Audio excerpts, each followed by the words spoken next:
आज मी खमंग चवदार शेंगदाण्याची चटणी कशी बनवायची ते दाखवणार आहे।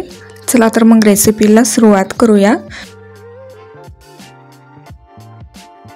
तर पहिले मी शेंगदाणे चांगले असे भाजून घेणार आहे। तर इथे गॅसवर एक मी कढई ठेवली आहे, यामध्ये 1 वाटीभर शेंगदाणे घालूया आणि हे शेंगदाणे चांगले असे भाजून घेऊया। सतत हलवत राहायचं आहे, म्हणजे हे शेंगदाणे सर्व बाजूने चांगले असे भाजले जातील, चटणी ही चांगली अशी चवदार होईल।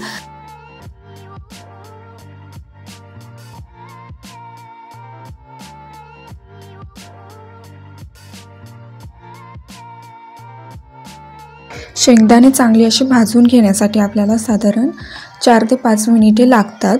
तर इथे हे शेंगदाणे चांगले असे भाजत आलेले आहेत, थोडंसं कलर चेंज होत चाललेलं आहे शेंगदाण्यांचं।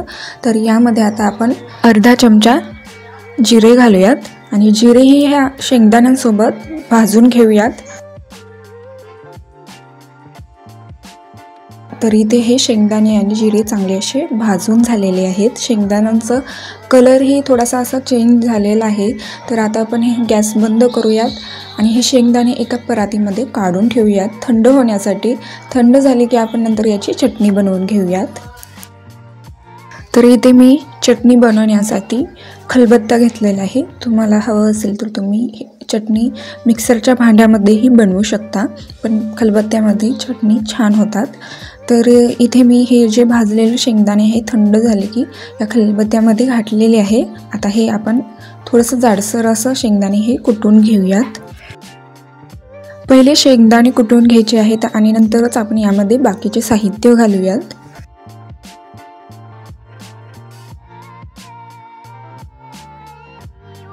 मिक्सरमध्ये बनवताना आपण चटणी एकदम बारीक वाटून नाही घ्यायची, थोडीशी अशी जाडसरच वाटून घ्यायची। तर इथे हे शेंगदाणे मी वाटून घेतले आहे, जाडसर असं वाटून घेतलेलं आहे। तर आता यामध्ये आपण बाकीचे साहित्य घालूयात।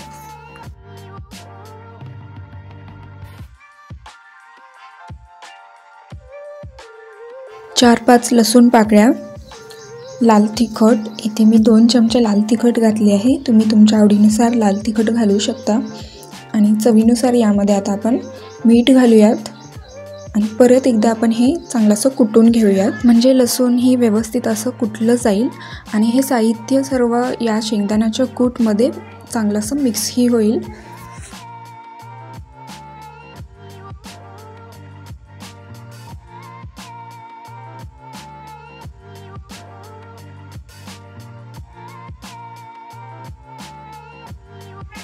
तर इथे हे चांगलं असं कुटून झालेलं आहे, सर्व चांगलं असं व्यवस्थित असं मिक्स झालेलं आहे। तर इथे हे शेंगदाण्याची चटणी बनवून झालेली आहे आणि ही शेंगदाण्याची चटणी एका एअरटाईट कंटेनरमध्ये भरून ठेवलं तर 15 ते 20 दिवस ही शेंगदाण्याची चटणी चांगली अशी टिकते। तर आता मी एका कढईमध्ये 1 चमचाभर तेल घातले आहे, यामध्ये पाव चमचा जिरे घालूयात आणि जिरे चांगले असे परतून घेऊयात। आणि आता शेंगदाण्याची चटणी एका वाटीमध्ये घेऊयात आणि यामध्ये 2 चमचे इथे मी दही घातले आहे आणि व्यवस्थितरित्या आपण हे मिक्स करून घेऊयात।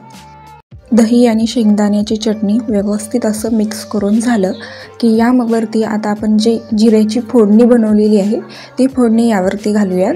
तर अशा प्रकारे तुम्ही आयत्या वेळी त्यात दही किंवा ताक घालून मिक्स करून वरून तुपाची किंवा तेलाची जिरे घालून फोडणी द्यावी। अशा प्रकारे चटणी खूप मस्त लागते, तुम्ही नक्की करून पहा। तर इथे हे शेंगदाण्याची चटणी तयार आहे। चला तर मग परत भेटूयात अशाच एका नवीन रेसिपीसोबत।